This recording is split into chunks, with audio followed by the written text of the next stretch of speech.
Good morning or good evening, friends. We are in the book of Joshua. Hallelujah. It's Joshua. I will have to say, I am kind of sad saying goodbye to Moses for now. I can only imagine their loss. We've been reading about him for a long time, but it just seems kind of sad.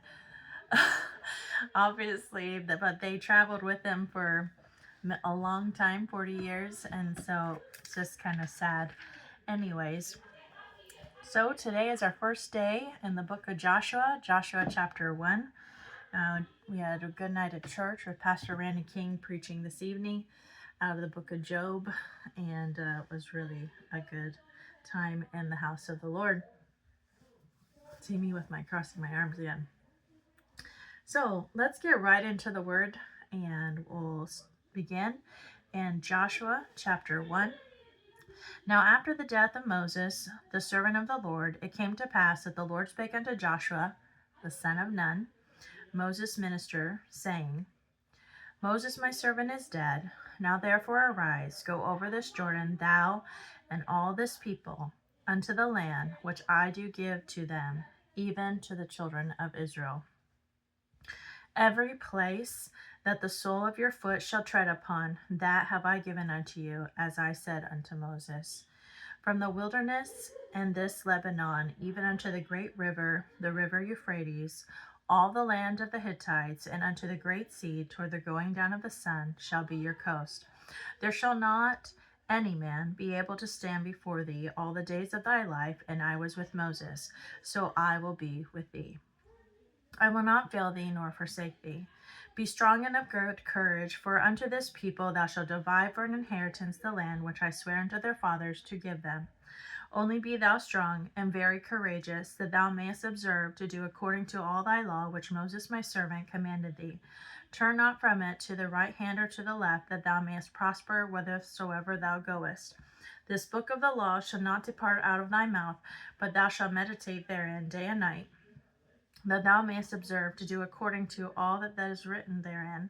For then thou shalt make thy way prosperous, and then thou shalt have good success. Have not I commanded thee? Be strong and of good courage. Be not afraid, neither be thou dismayed. For the Lord thy God is with thee, whithersoever thou goest.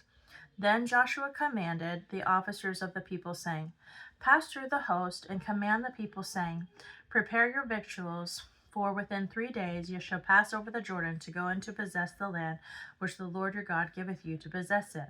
And to the Reubenites, and to the Gadites, and the half the tribe of Manasseh spake Joshua, saying, Remember the word which Moses the servant of the Lord commanded you, saying, The Lord your God hath given you rest, and given you this land. Your wives, your little ones, and your cattle shall remain in the land which Moses gave you on this side of Jordan. But ye shall pass before your brethren, armed all mighty men of valor, and help them, until the Lord have given your brethren rest, as he hath given you, and they also possess the land which the Lord your God giveth them. Then ye shall return unto the land of your possession, and enjoy it, which Moses the Lord's servants gave you on this side of Jordan toward the sun rising. And they answered Joshua, saying, All that thou commandest us we will do, and whithersoever thou sendest we will go. According as we hearkened unto Moses in all the things, so will we hearken unto thee. Only the Lord thy God be with thee, as he was with Moses. Whosoever he be that doth rebel against thy commandment, and will not hearken unto the words and all that thou commandest him, he shall be put to death. Only be strong and of good courage. So the book of Joshua through Esther are the historical books of the Old Testament. They relate as to key parts of Israel's history. The book of Joshua deals specifically with the taking of the promised land, which is a picture of a victorious Christian life. And what promise did God give to Joshua? He said, I will be with thee.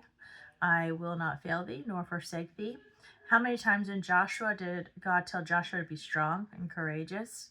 4 times. And why should we meditate on the scriptures day and night? So that we may observe to do all that is written, and then we can be prosperous and have good success. So these are the scriptures for Joshua today. And then we are going to read over in Psalm 119, verse 33 through 48. 33 through 48. Teach me, O Lord, the way of the statutes, and I shall keep it unto the end. Give me understanding, and I shall keep thy law. Yea, I shall observe it with my whole heart. Make me go in path of thy commandments, for therein I do delight. Incline thy heart unto thy testimonies, and not to covetousness. Turn away mine eyes from beholding vanity, and quicken thou me in thy way. Establish thy word unto thy servant, who is devoted to thy fear. Turn away my reproach, which I fear, for the judgments are good. Behold, I have longed after thy precepts. Quicken me in the righteousness. Let thy mercies come also unto me, O Lord, even thy salvation, according to thy word. So shall I have wherewith to answer him that reproacheth me. For I trust in thy word, and take not the word of truth utterly out of my mouth, for I have hoped in thy judgment, so shall I keep thy law continually forever and ever. And I will walk at liberty, for I seek thy precepts. I will speak of the testimonies also before kings, and will not be ashamed. And I will delight myself in thy commandments, which I have loved. My hand also will I lift up unto thy commandments, which I have loved, and I will meditate in thy statutes. Our memory verse is Psalm 1, 1 and 2. Blessed is the man that walketh not in the counsel of the ungodly, nor standeth in the way of the sinners, nor sitteth in the seat of the scornful, but his delight is in the law of the Lord, and in his law doth he meditate day and night. So I hope you're encouraged to stay in the word day and night. Have a good night, good morning, and I will see you soon.